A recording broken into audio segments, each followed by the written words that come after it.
Well, Nancy, good afternoon. Certainly there is the prospect of a correction at some stage, but to be quite honest with you, there doesn't appear to be the imbalances or the makings of that correction just yet.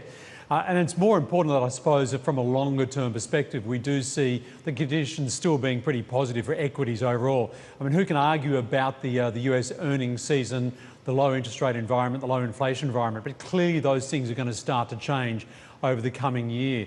In the very short term, I think probably the risks for the markets are probably more around geopolitical, to be honest with you, than those fundamentals of earnings improving from here. And you certainly can't argue with some of the U.S. earnings momentum, but what about right here in Asia? Today we're talking about the Sony forecast helping to boost the Nikkei to a fresh 21-year high. We're looking at fresh records in the Kospi, a lot of this down to Samsung. Do you think the strength in the Asian tech names is here to stay as well? Well, certainly given where Japan, the Japanese market has come from, and clearly we've seen a pretty strong rally over the last couple of months, but there's a few ingredients that to some extent can account for that.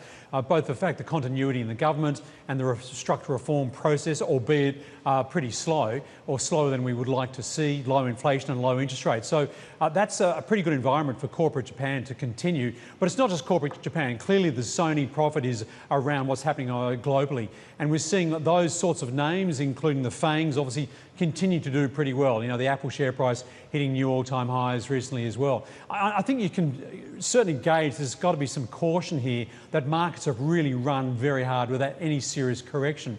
But we would certainly think that a correction will be fairly shallow and probably in the first instance without sort of any major imbalances is most likely to be a buying opportunity.